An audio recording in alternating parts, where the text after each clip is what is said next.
am the Comic Weekly Man, the jolly Comic Weekly Man, and I'm here to read the funnies to you happy boys and honeys. Yes, boys and girls, it's Comic Weekly time, and here I come right into your house to bring a little fun and happiness. Right out of the pages of Puck the Comic Weekly, straight into your living room, your friend, the Comic Weekly Man, the jolly Comic Weekly Man. Hello, hello, Hello, hello, hello. hello. Well, Miss Honey, how are you today? Oh, I'm just fine. I've been having a wonderful time making snowmen. Oh, that's marvelous. Yes, the snow is 2 feet deep, and I've been playing Fox and the Geese. I just love to play Fox and the Geese. So do I. Oh, I like the winter. You can make up such nice things out of your head with the snow. Yes, I made an interesting thing out of my head one time in the winter. What? An icicle on the end of my nose. Huh? Oh, that's funny. Now, please read me the funnies. Puck the Comic Weekly? Yes. Very well, I will in just a moment. But before I do, let's listen to this nice man.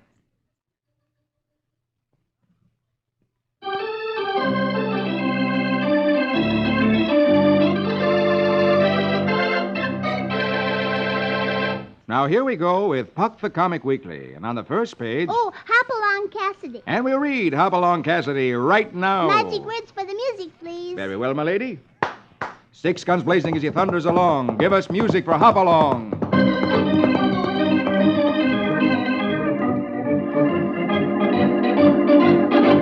Hoppy has been captured by the outlaw gang, headed by a girl named Calico.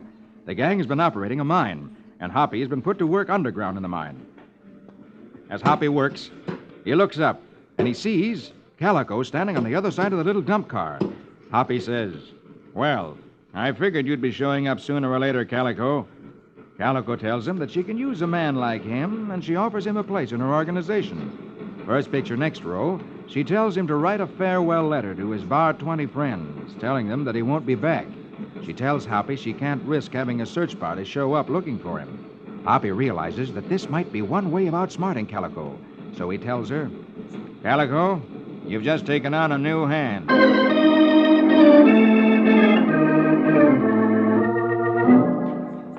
Third picture, second row. As they approach the shack where her office is, Hoppy tells Calico, "I'll tell the Bar 20 bunch that I'm quitting the ranch and going into the mining business somewhere." Calico asks him how he's going to make sure that they believe him. Last picture of the row, Hoppy picks up a handful of pyrite dust from the desk, which is what they've been mining, and he says, "I'll enclose a sample of pyrite dust as proof."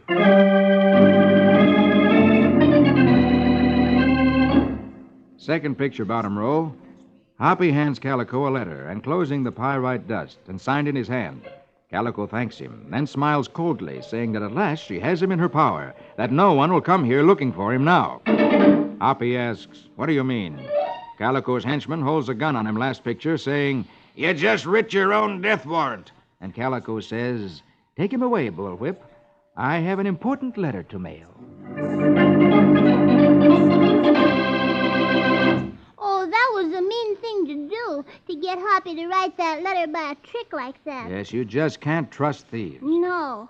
Now will they kill Hoppy? Well, it looks like they're going to try to. Oh, and there's so many people around that mine. I don't know how Hoppy is going to escape from them. Well, next week we'll find out about that. Now what? Well, now could we please read Prince Valiant? Certainly. Let's turn over the page. And there, on page 3, is Prince Valiant. Oh, and last week it was so romantic. Indeed it was, because Black Robert and Sir Reefook are at war with each other. And Sir Reefook had captured Black Robert's son and tied him to a stake right inside of the enemy. Yes, he'd hoped that Black Robert would surrender when he saw that his son was captured. But instead, he attacked it. And then Sir Reefook's beautiful daughter chained herself to the stake, too, because she was in love with Adrian. That's Black Robert's son. And then the battle stopped, and Val cut the 2 lovers loose from the stake. And now please read so we can see what happens next. Very well. Here we go with Prince Valiant and the days of King Arthur. Hackett, Brackett, Grey Malkin, and Quince. Music romantic for a fair, fair prince.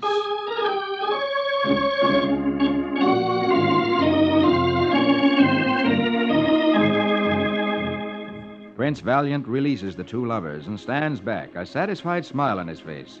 Surely, he thinks, their romantic plight will stop the war. But last picture, top row, Slowly his expression changes as an angry murmur rises to a roar. It seems that no one save he and the two lovers wants peace.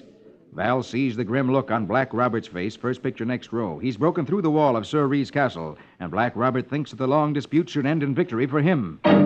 Val quickly looks at Sir Ree, and he sees the grim look on Sir Ree's face also. Sir Ree is thinking that if the promised help arrives this day and attacks his enemy in the rear, that Sir Ree can win, and he will be master of all the lands thereabout.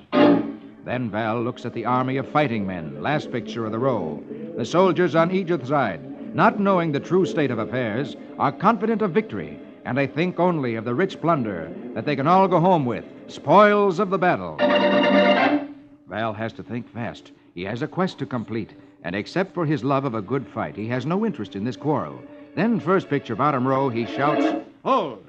The power of Rome is gone, and the barbarians are sweeping all Europe. So deed the disputed lands to your children, they to wed and unite your two houses. 3 strongholds may well carry you through the troubled times to come." A long silence follows his words and ends in the rattle of swords returning to their scabbards as Sir Ree and Black Robert see the wisdom of Val's words and decide to agree on peace. And the fighting is over.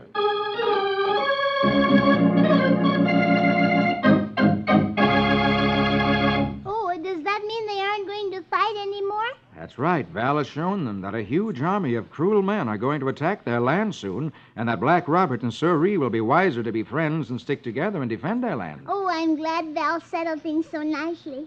I like people to have peace and live happily ever after, especially when they're in love. So do I. Now? Oh, now would you please read me Flash Gordon? I certainly will. Let's go over the page past page 4. Past the Lone Ranger on page 5. Turn over that page, and there on page 7 is Flash Gordon. I've been so worried because that mean old wizard is going to attack Flash and Dale and Queen Suni. They're in the cave. Yes, they're in the cave where Prince Fino and his men have been manufacturing metal weapons, which is against the wizard's law. And the wizard wants to destroy Flash and Dale and Suni so that he can be the ruler of the planet. And he's had some special machine brought up that's supposed to melt the earth even. Yes, so let's read and find out if that really happens. So here we go with Flash Gordon. Riga-riga-doon-doon, saskimatash. Let's have music for Heroic Flash.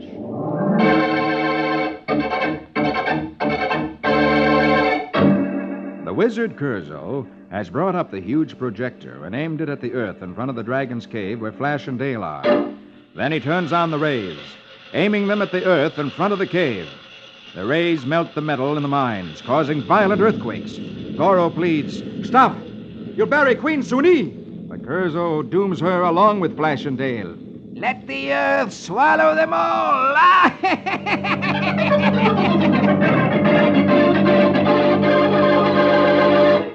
Meanwhile, last picture, top row. Dale and Flash see the entrance of the cave crumbling in upon them. Dale is sure they're going to be buried alive, but Flash leads the way deeper into the smuggler's caverns. He warns, "The exit tunnel is caved in. We must find another way out before the ray crushes us all." First picture, bottom row. The caves end at an underground river that ran the smuggler's power plant. Flash admits, "We don't know where it goes, but we'll find out. Our one chance is to follow the river away from the wizard's ray." Dale and Suni work with the men, throwing together crude rafts. Cracks and shutters in the cavern walls warn that time is running short.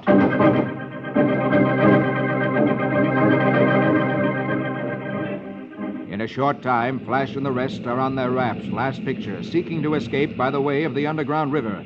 And with a few salvaged tools and weapons, the little fleet drifts deeper into the underworld, just as the cavern collapses behind them.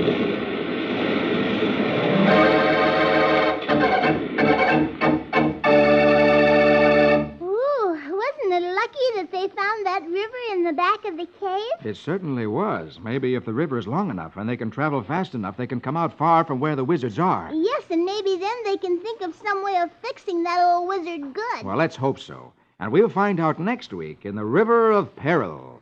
And now it's time for... Oh, I hope Dagwood and Blondie, because Dagwood does such funny things. Well, you hope right, because it is. So pick up the first page of the second section of Puck the Comic Weekly, and here we go with Dagwood and Blondie. Ramafoo, ramafum, zim, zam, zombie. Conjure me music for Dagwood and Blondie.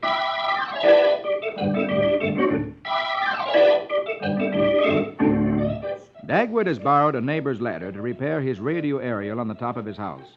And he's returning the ladder, saying, Well, thanks for the use of your ladder, Mr. Brump. I repaired my aerial.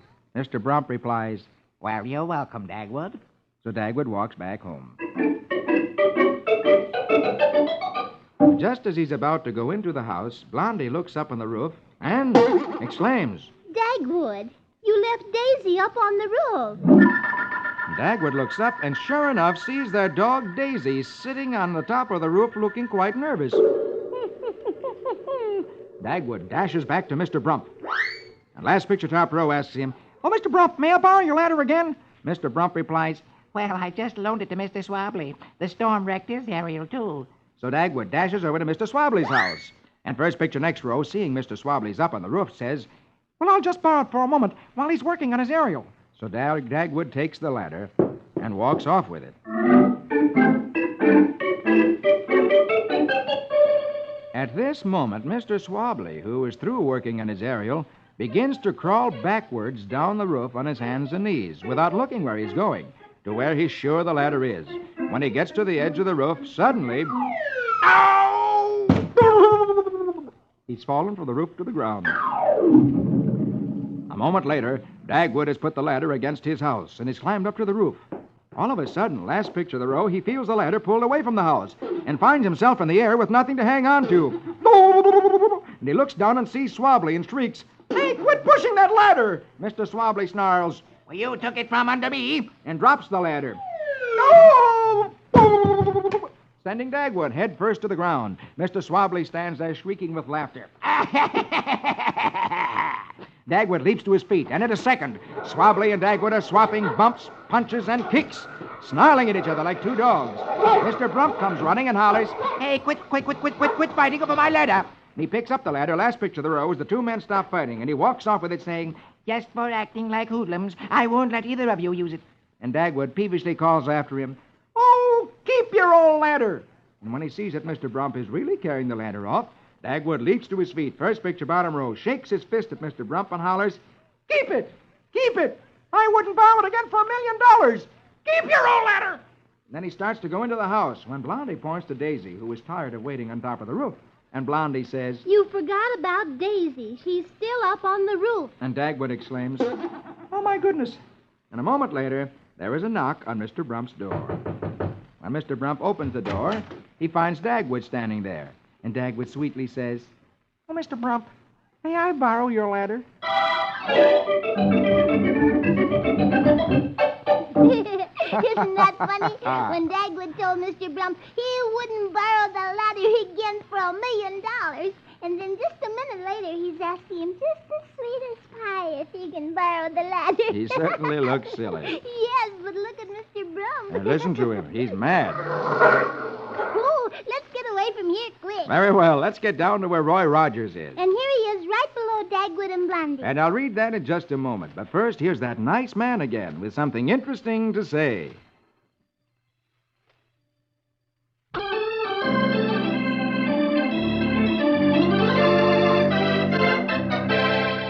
Now, here we go again with Puck the Comic Weekly. And on the bottom of the first page of the second section... Roy Rogers. Yes, Roy Rogers. Today's the day we ought to run into something really exciting because Knuckles Hardy and Furhead Fenton and Nitro Kane have gone off to set the explosion that'll blow up the riverbank so the water will run onto the Box 8's ranch, which is owned by Knuckles Hardy. And that's against the law, isn't it? Yes, because it means that the other ranchers won't have water on their land. He's doing a bad, mean, selfish thing. Yes, and now Tommy, who is Knuckle Hardy's son, and Roy are on their way to see if they can prevent the big explosion. Yes, and the thing that makes it so exciting is that Tommy doesn't know that it's his father that they're after. No, so now let's read and see what happens with Roy Rogers, King of the Cowboys. Hi-yip-hi-yo. Now here we go with Roy and Trigger. Hi-yip-hi-yo.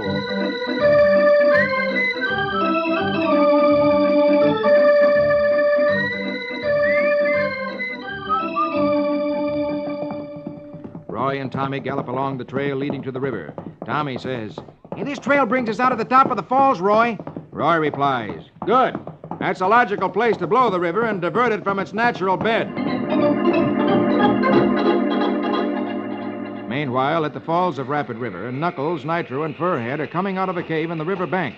Nitro says, Well, the timer's set. In 5 minutes, the explosives in the cave will blow the river bank sky high. The three men hurriedly walk away from the cave to reach a safe spot before the explosion occurs. Knuckles Hardy says, Well, I hired you for this job, Nitro Kane. It better come off right. I'll control the whole valley, and they'll all come to me for water, blast 'em. Last picture, top row, as they reach a spot above the cave. Nitro says, 3 more minutes, and boom. Meanwhile, at this moment, Roy and Tommy stop at a point above the cave. Tommy says, There's a cave down on that ledge, Roy. I used to play in it. Roy replies, Well, my hunch is that they'll plant the dynamite in there if they want to divert the river in a big way. So they head for the cave to look around, unaware that the explosion is almost ready to go off. Suddenly, Tommy slips, almost falls over the cliff into the river, calling, Help, Roy, my foot's slipping. At this moment, Furhead Fenton, some distance away, exclaims, Hey, look, it's Rogers and your kid, Mr. Hardy. The blower boy slipped to the ledge. Knuckles replies in horror, He'll be blowing up in the river. Kane, do something to stop it, quick. Nitro says, Well, it's too late now, Knuckles. She's due to blow. Knuckles replies, Let go. I gotta help my boy up there. Tommy, look out. Dynamite in the cave.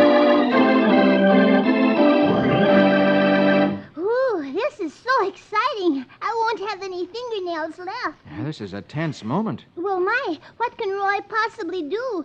He's right on top of the explosion. Well, let's hope that Knuckles Hardy calls to Roy and tells him where the explosion is so Roy can disconnect the fuses. Oh, I can hardly wait to find out. Well, I'm afraid you'll have to. But in the meantime, let's go over the page past Jungle Jim, across to page 3, and there is Barney Google. And under that is Uncle Remus. And, of course, you're not interested in that. Oh, I am so. You know I am. I just love Brer Rabbit. Oh, well, pardon me. Let's stop right here, then, and I'll read Uncle Remus and his tales of Brer Rabbit. Say the magic words with me. Hippity-hoppity, make it a habit to give us music for old Brer Rabbit.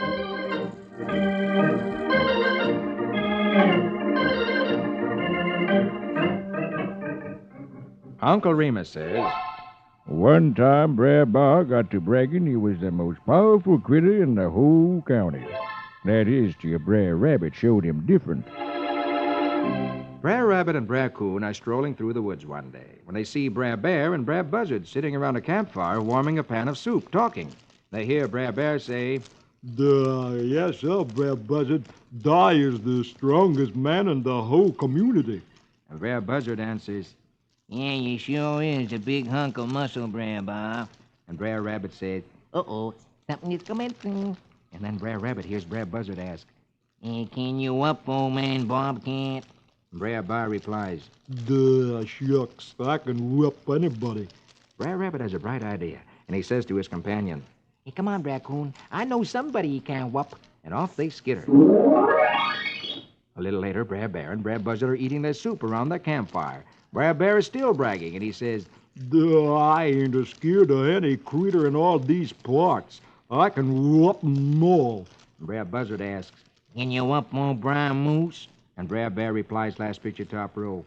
I can even whoop Brown Moose.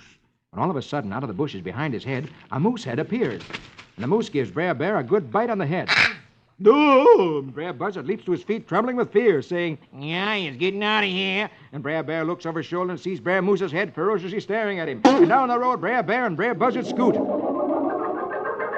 Brer Bear calls back, I was only fooling Brown Moose. A second later, Brer Rabbit pops his head through the bushes and giggles as he sees Brer Bear run away. Bless my eyeballs. And Brer Coon pops through the bushes and says, Well, old Brown Moose sure showed him. and last picture, Brer Rabbit and Brer Coon are carrying a moose head mounted on a plaque, heading back for home. And Brer Coon says, Yeah, we better get this moose head back on the cabin wall quick. and Brer Rabbit giggles, Yeah, what you suppose will happen if Brer Bar ever meets the real Brown Moose? and Uncle Remus says, Little head can a heap of times outdo a big body.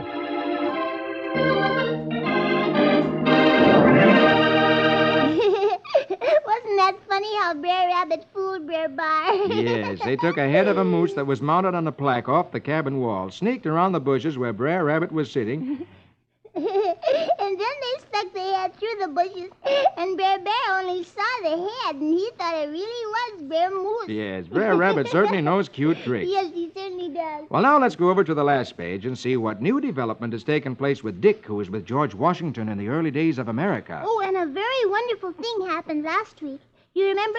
Dick was captured by the Hesh German soldiers. Yes, you really mean the Hessian soldiers who were on the English side. Yes, and they'd captured Dick, and then Dick told them that George Washington would give them farms if they would join on their side, and they did.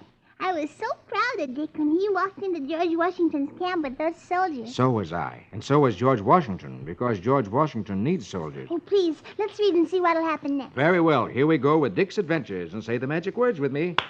Riggedy-pack-a-zack-a-zick. Let's have music for adventurous Dick.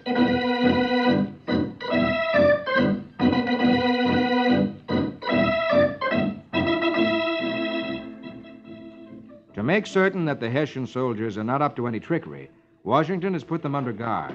One of the captured Hessians stammer, If we were told the Americans are cowards, that they won't fight, are ready to surrender. Dick glances back to see Washington smiling. Dick walks off to the outskirts of the camp and sees a group of the American soldiers with packs on their backs. He greets them. Oh, hi, fellas. I got great news. Washington's not beat by a long shot. Hey, where you all going?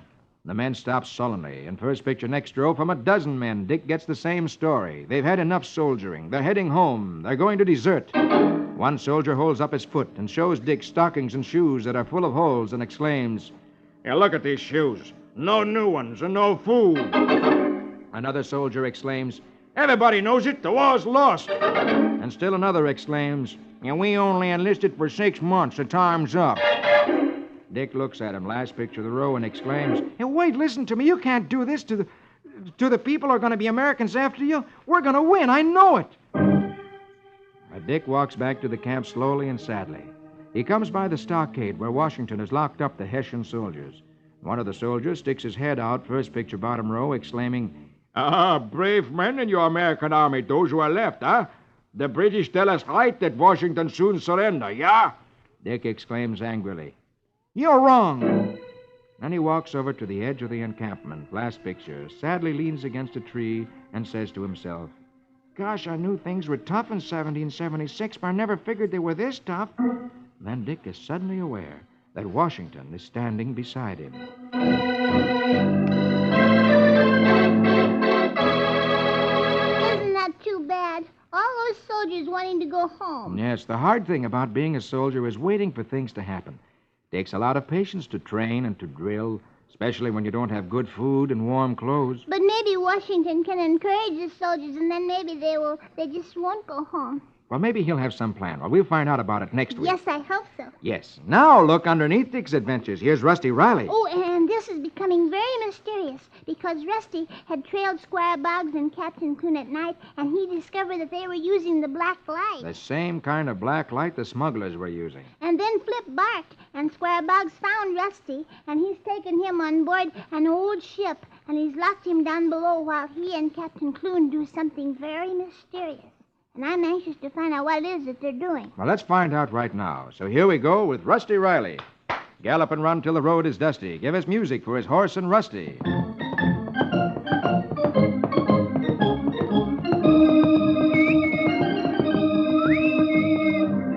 On the wharf, Captain Clune and Squire Boggs quickly work, storing away some mysterious cylinders which have been attached to the lobster pots markers by the smugglers, and which they've pulled out of the water. Meanwhile, second picture, below the deck, inside the old schooner Hawk, Rusty is looking out a window, and he says, Golly, Squire Boggs told me to watch from this window, but I don't see anything. There's nobody down there. Rusty decides to try to get out, so he climbs up to the hatch. He tries to open the hatch, which is a door to the deck. And he exclaims, Gee, I can't budge this hatch cover. Golly, they've locked me in.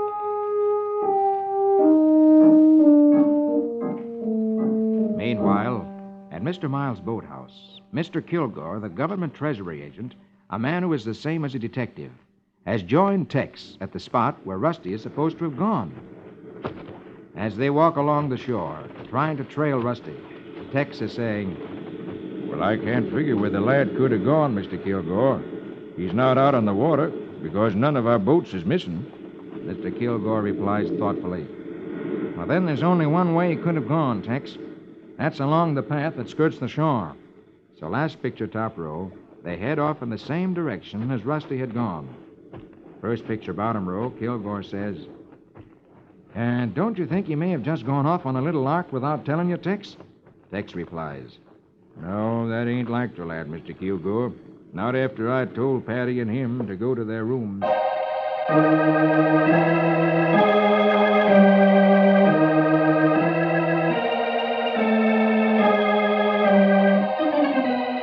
At this moment, Rusty, who is looking out the porthole of the old schooner Hulk, suddenly says to Flip, "By golly, there's a rope hanging down from the deck.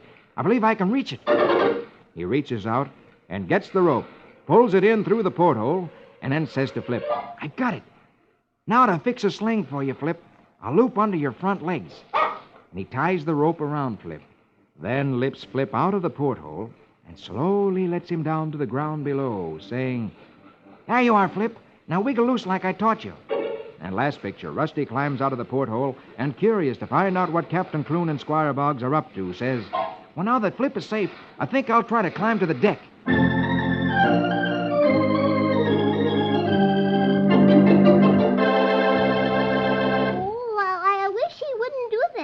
I wish he would go down to the ground, too, and then slip away so that he would be safe. Yes, because if Squire Boggs and Captain Clune find out that Rusty discovers that they're in with the smugglers, you never know what they might do. Oh, I certainly hope that Tex and Mr. Kilgore get there soon. Well, we'll find out about that next week. Now, that's all the time I have.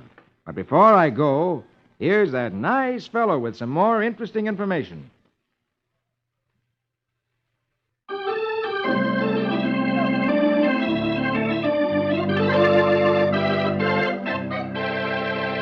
Well, honey, and all you boys and girls, I gotta go now. All right, Mr. Comic Weekly Man, but I'll be waiting for you next week. Okay, that's a date, and a date with all you boys and girls. Be sure to meet me with our little friend, Miss Honey, next week when I read Puck the Comic Weekly.